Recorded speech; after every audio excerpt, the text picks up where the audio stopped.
This is Andy Tube, and this is Benny, my newly acquired Singer Model 353 Genie sewing machine.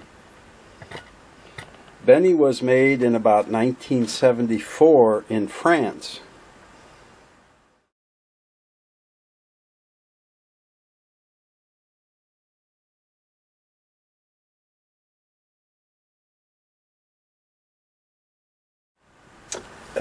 In starting this new series on Model 353, this video is going to just be a tour of the machine and the features.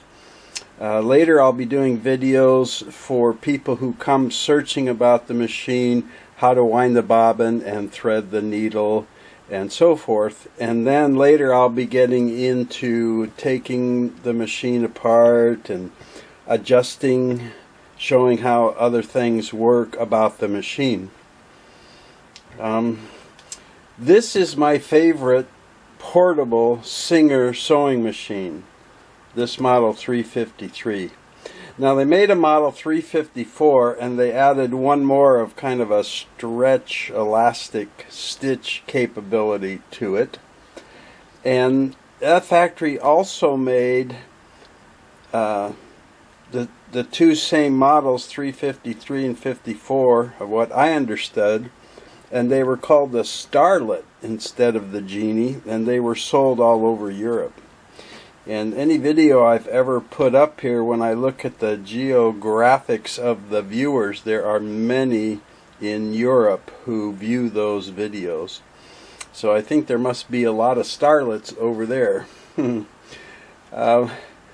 You can see this plastic has kind of yellowed. This was a one-owner machine. I bought it from the grandson of the owner, who was kind enough to sell it to me. And it has faded. It's one of the most yellow ones that I've seen, but it's pretty even. But I wanted to show you that this handle up here is still cream colored, just off-white. And I believe that's because it's a different type of plastic than the rest of the plastic on the machine. And I believe that it's mostly sunlight that affects this plastic. If it's left open in a sunny room and so forth, you can see under the handle where it didn't get much light that it's more of the original cream color here, where it was protected by the handle. And I'll show you some of the inside and stuff here. But the buyers of this machine, whenever I've restored one and sold it, have tended to be people with a vacation home who want a second machine there. I've sold it to many people who spend a lot of time on trips in their recreation vehicle, their RV, and they want to have a machine with them on their trip, but they don't want it to take up a lot of room. I sell it to younger people who are in an apartment or college dorm and don't have a big place, and they don't have room for a cabinet, and this is all you know, compact, and it can just be set on a shelf or in the closet floor and out of the way until it's needed. The last one I had of these I decided to keep because I do like the machine so much. But a couple who brings their RV to Arizona here every winter that I've met, they just kept bugging me, and finally they offered me enough money that I sold it. And I've regretted it, so I decided to get another one, and this one I'm going to keep. Yeah. But let's take off the end cover here, and we'll get started. To take off the end cover, I don't know if the grandmother or the grandson put this X here. That's like a marking pen. But there's a little cutout here with a square, and you push that and it releases a catch inside, and you drop down the front of the end cover here.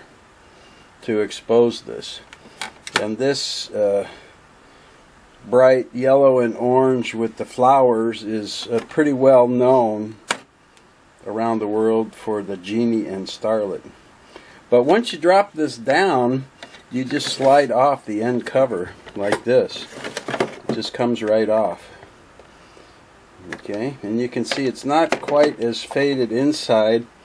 I think people left the cover out in the room. It got a lot of sunlight. But on the bottom here, it's a lot less yellow. It's more of that original kind of cream colored.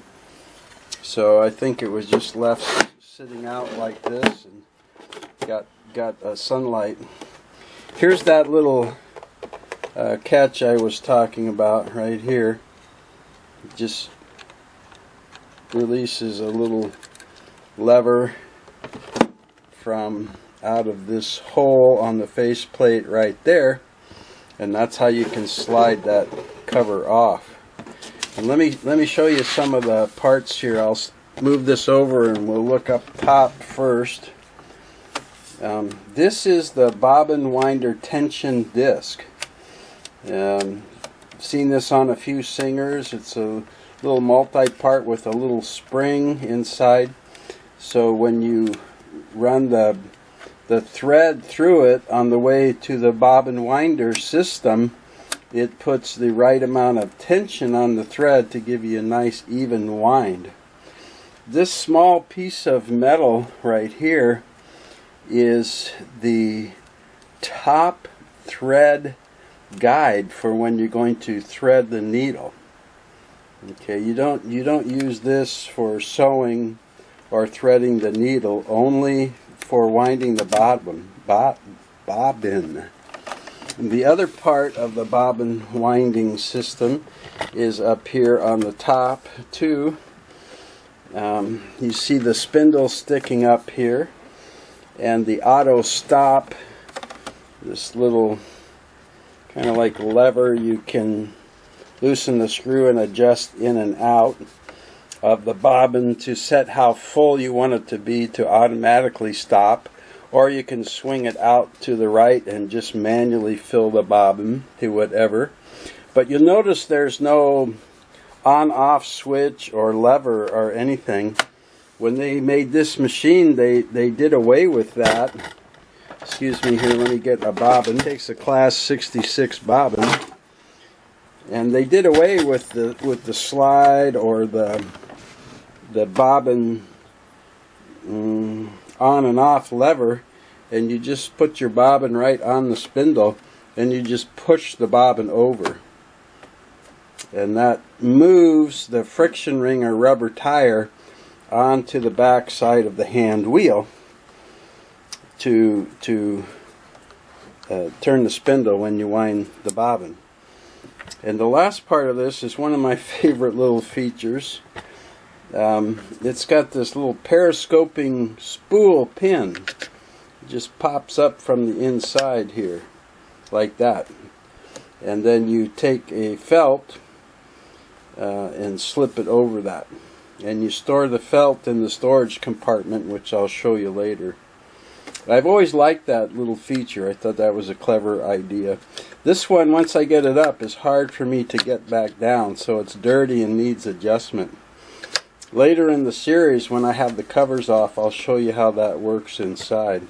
But that's all of the top controls and features up there. So let's get over here and start on the front of the machine. The take-up lever is right here. You can see the chrome tip of it as it comes up and down. And compared to the other vintage machines, this one is kind of hidden in there. It doesn't stick out as much from the machine as the older model Singers did. And I'm sure that part of that was to be able to slide on the end cover. So that's what this piece is right there. And this is the needle thread tension unit right here. And you see it's kind of smaller. And this one works a little different too than the other ones. There's no dial to push here. There's no indicator plus minus. There's no numerated dial. And it actually threads from coming from here under a little thread guide and over the top between the discs, and then the thread pulls down on the check spring. And that's just the opposite of all the other tension units I've ever done, where the thread comes down and underneath between, and the check spring checks the thread going up. But you see how high the tension unit is here compared to the thread take-up. But the way you control how much tension you use on this one is this dial right here that says the thread tension. And inside the little window on the cream colored dial are black numbers from 0 up to probably 9, yeah. So if you want more tension, you turn the dial left towards the tension unit. If you want a lower tension, you spin the dial to the right to a lower number. And so it is numerated inside there, and you'll be able to see in that window very easily when you're setting at the machine. So this will be a fun tension unit later to explore, because it's so, to me, it's kind of tiny and everything is inside, and it's got this dial. So that is going to be fun. Okay, if we're coming down, if we're coming down the machine now, we'll take a look at the slide plate, which is a very normal Singer slide plate, right? Slides out. To remove it, you lift up this back piece and slide it back off of the spring. And it's nice heavy metal. And I guess since we're down here, we'll take a look at the needle plate under here. Is similar to other styles of this era, where there's one spring-loaded clamp over here that holds it in place, and there's just a post on this side. And to put it on and off, you just turn the hand wheel until the feed dog is in a lower spot, and you put your thumb down here and you just lift up this side of it and then pull it out of the clamp. Boy, it's been in there a while. There we go. And it has the guides here, seam guide markings on it. And this is a multi-purpose zigzag needle plate. Okay. And then you see the spring-loaded clamp down here. And this is a different bobbin now. This is the bobbin that they went to by this time, and it's pretty much, see if I can get a little better light here. It's pretty much the bobbin when you have a drop-in bobbin on a Singer. This is pretty much it. It's called the Apollo hook and bobbin system. And there's really not positioning spring here, a positioning bracket with a little spring for it to hit on, and so forth. There's just a lever back here. Gosh, I'm going to be able to show this at all. There's just a lever that you turn by putting a screwdriver blade in it right here. And you turn left and the lever moves back, and you can take out the Apollo bobbin case. And when you put the case back in, put your screwdriver there and turn that right, and the edge of that little bracket or lever comes over to hold the bobbin in place. So it's very simple. The bobbin case itself is made out of plastic, and then the tension spring and screws and everything for it, of course, are still made out of metal. But that's the Apollo bobbin system, and we'll be getting into that in good detail later in the series. So right now I'm just going to show you some of these other controls on the front here. This is your stitch width. All the way left is straight, and then you have 4 zigzag settings. You start moving right, you get into your zigzag width, and the farther right you move, the wider the stitch gets, up to about, I think it's 4 millimeter is the widest. And you may be able to see a couple of the diagrams. This has a, like, say number 2 is, it's got a red zigzag. 3 is a black, and 4 is a black and red combo. And that has to do with settings for when you make your button hole. Okay, and the next thing over is your left, center, right switch that's on almost every Singer of this era. Most of your sewing's done in the center, but you can move the needle bar right or you can move it left, and you see the left one is in red. So there's a special setting that tells you in the owner's manual when you do certain switches, set that on the left. And the last lever, slide lever up here, is for the pattern selector. And the 353 comes with 3 patterns. The one on the left is a multi-stitch zigzag. So instead of zigzag, zigzag, it's got 3 little stitches going each way. Zig, zig, zig, zag, zag, zag, zig, zig, like that. The center is a blind hem or over edge. And you can see I haven't cleaned this yet. There we go. As a blind hem or over edge stitch.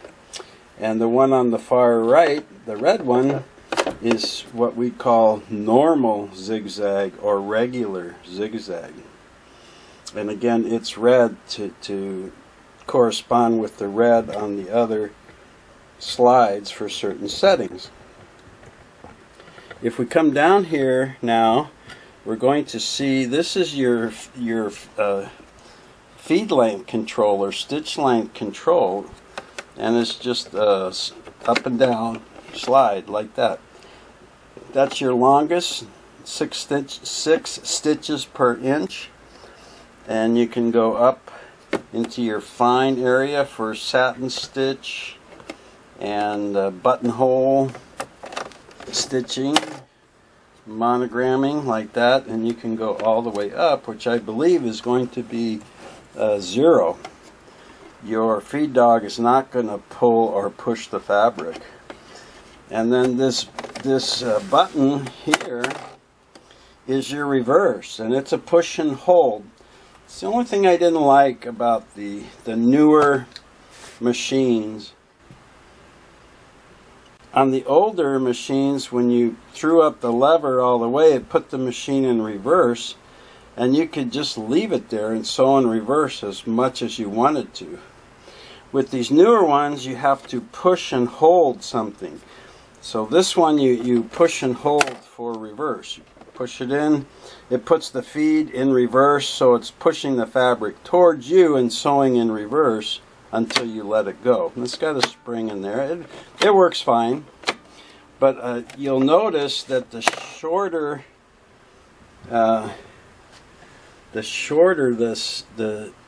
longer the stitch, the more this sticks out. And as you go to a shorter stitch, you watch this get pulled into the machine. Yep. Until you're in like 0 stitch length, the reverse doesn't even work. You know, when you're in the fine stitch area, you only have to push in about a 1/4 inch to get to reverse. When in your long stitch, you got to push in about a 1/2 inch to get to reverse. This is the on and off button, which gives power to the motor and the light. There is a light fixture under here I'll be showing you, and a light for the sewing area, and that's just simply on and off. Okay, and let me go around to the end of the machine here. We can zoom back out a little bit. You can see this better and back away so that we can see it. This is the hand wheel. It's a very smooth, compact hand wheel now. And this inside part, you notice there's not a big screw or a smaller knob or anything. It's just this flat disc, and that's just what it's called, the hand wheel disc. And on that hand wheel disc there's a little picture of a bobbin in a little recessed area here. So when you're sitting in front of the machine, you can just run your fingertips around it. See, if I was over here on this side, I could just run my fingertips and find that bobbin. And that is what does your stop motion. When you push this in, that's so you can wind a bobbin without running the hook, the feed dog, or the needle bar. And then when you're finished, you just push the other side of the disc in, and that re-engages motion to the rest of the machine. So stop motion to wind your bobbin, and re-engage motion to sew. I really like that. Very clever idea. Okay, and the only other thing on this end is the terminal where you plug in the cord, the plug, and that terminal is where the motor wire and the light wire terminate. So this is where you plug in your cord, and it's a three-way. It plugs in here, and one end has the plug that goes to the wall receptacle, and the other cord coming out of the plug goes to your foot controller. And let's get back here. I'll show you the back of the machine, I guess, while I'm back here. It has it's got this Singer name here in heavy embossing sticking out, and it's kind of that orangish color, but it's kind of worn there. The other thing I want you to know at this point is that the bed is not plastic. This bed is steel. So, and it's very strong and stable, and it's got a very good paint job. So it holds up real well. And the machine itself, yes, it's got all this molded plastic, but you're going to see in later videos when I take all these covers off. Let's see, there's 1, 2, 3, I think there's 4 including the bottom. They all come off, and inside is a heavy frame of cast aluminum. So that's why this machine weighs about 18 or 19 pounds, is because of that cast aluminum frame inside. And you'll be seeing that. Now the motor is enclosed inside the upright, and you see some ventilation for it here. That's what these little shark gills or grill is for right here, to ventilate the motor, which we'll also be learning about later in the series. Okay, and then this is your presser bar take up lever. You lift that up and the presser bar goes up or down, right? And then of course there's a feed dog like every sewing machine has here that pulls the fabric. You might be able to see the hook rotating down in there, which we'll find out all about. Come around a couple of things down here. I'm going to tilt this machine back and get a better view of it here. This is the lower thread guide. right here it's a little piece of metal, so that we'd come through that top thread guide I showed you over the tension unit to get the thread between the tension discs up here, then over the check spring, down through this middle thread guide and back up to the take-up lever. Then from the take-up lever, you're going to come back down in this slot to protect the thread and go through the bottom thread guide, and then to the thread guide that's on a very common needle clamp that Singer made. It screws onto the needle bar, has a slot right there for the final thread guard, and then your thumb screw to take the needle. And it's a 15x1 needle that this machine takes, class 2020 for sharp needle, more commonly known now as a 15x1, and it uses needle sizes 9, 11, 14, 16, and 18. Then there's a class 2025, which is for knit fabrics, and a class I think it's 2045 for leather. And then this machine, I don't know yet if it takes a twin needle. I think it does, because I'm looking now and I think I see 3 little tension discs up here, which would mean it can take 2 threads.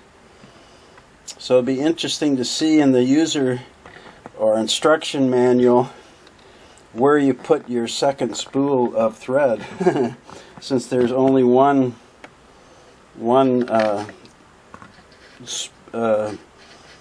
thread spool pin that pops up, periscopes up. So we'll see about that. See if I can put the needle plate on here and think of anything else that I didn't tell you about yet. Oh yeah, there is. Let me show you that end cover. You know, the very first one of these I bought off a guy on Craigslist in a nearby city, and he said, you know, like, cool retro Singer sewing machine from the hippie days, no cord or foot pedal, 15 bucks. So I researched it a little bit and I said, wow, that's cool, I'm going to go get that. And I went and bought it, and the only thing I could do was turn the hand wheel and make sure the needle bar went up and down and the feed dog moved and the hook went around. I said, okay. And then when I got a hold of the instruction manual, I found out that on this end cover you store the foot pedal and the cord right here, and there's a little picture of the foot controller and a cord coming around and some cords wrapped up in a little pouch. So this pops open like so, and inside is a storage area. And they also made a little clear pouch that you could put your instruction manual and a couple of attachments in here. But this is the cord and foot controller. So I said, wow, I got a good deal, because I thought I was going to have to go buy a used one or something, and here it was already in there and in storage. And since then, one more time, I bought a Genie that was the same thing. No cord or foot controller. And it was on eBay, and the guy shipped it from Texas, and sure enough, there was the cord and the foot controller were in there, and he didn't realize it. And that's the machine I got that had some live spiders inside. It was dirty, but it turned out okay.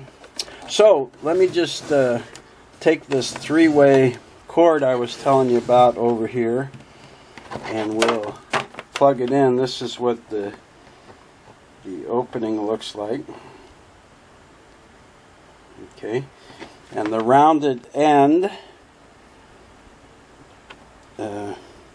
rounded off end here, goes towards the front of the machine, so the foot pedal cord can just come over your work surface. Just plugs in like that, very easy. The only defect or potential defect I've seen on the machine so far was this electrical tape on the cord. So I'll have to find out what's going on with that. If I have to cut it off and put a new plug, it won't be too bad. I'll only be losing about 6 inches of cord. I could maybe live with that. But we'll see what's in there. Let me plug this in. So I want you to just hear the motor run. If I remember right, where that motor is, there's some soundproofing insulation around it too. There's kind of like a cover around it, where the 457s and 413s, those machines that had the 347s that had an internal motor, was just kind of hanging on a frame in there. This one seems to be encapsulated a little bit. So let me just put it on straight stitch, center needle, the longest stitch 6, and let's just run it here. Now remember, I haven't serviced this machine yet. Oop, I gotta turn it on. I forget. Oh, you see the light works, huh? Okay. I'll show you the light too, I forgot that.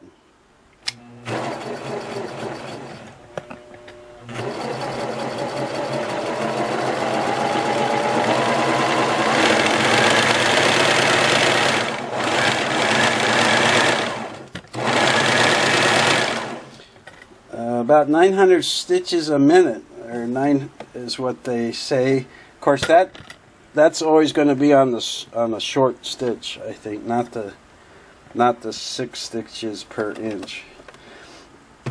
But it runs good, so I think it's going to clean up and adjust and everything real nice as we go through it. Let me turn it back here, and I'll just show you that light fixture. Let's see, maybe I'll gently turn it on its face here. Yeah. I'm going to hold it up so I don't hurt the tension unit. But it's got a plastic drop-down shield here. And a typical light that I'll probably change to an LED. But it just pops down here so you can change it in and out. And it's a bayonet style. You push and turn it. There's a little heat shield up in there. So, that, my friends, is Benny, the Singer Model 353 Genie sewing machine. And like I said, that's my favorite good-to-go portable sewing machine. It's not the lightest.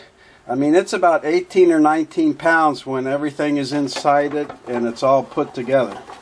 So the featherweight machine itself, the 221 featherweight that costs you a fortune, that's about 11 pounds. The very popular 301 and 301A by itself, just the machine, is about 17 pounds. And this, with the foot pedal cord and case and the end cover all put together like this, is about between 18 and 19 pounds. My scale, I did it on 2 different scales, and the most thing I got accurate repeatedly was 18.4 pounds. So that's why I said between 18 and 19. So it's a pound or 2 heavier than the 301, but it's all in the case. It's all wrapped up, so it's good to go. See, if you want a 301 in a case, you've got to buy a generic plastic one, or you've got to get that old grass-covered trapezoid case, which is going to add some weight. So that's it. That's Benny the Genie. And I hope you can come back. I know some of you won't be very interested in wind the bobbin, thread the needle, and take the bobbin case in and out. You'll already know that. But I do that because those videos get thousands of hits from people who get a machine and say, hey, I don't know this machine. How do I wind the bobbin, thread the needle? So that's why I do those. But then we'll start taking off the cases and learning about stuff. And I wonder how many, if any of you noticed when I was showing you all this stuff on the machine, that there is no place to adjust the pressure on the presser bar. Where the others have a big chrome thumb nut up here, or they have a plastic dial that turns or clicks up here like on the Rocketeers. This has nothing. And according to Singer, it's an auto pressure. It automatically puts the correct amount of pressure on the presser foot. Woohoo! So I'm interested to take another look at that, and we'll see how that works, because that was a relatively new innovation in 1974. So come on back and see me and watch some of the videos of the new series and playlist for Benny, the Model 353 Genie. Take care.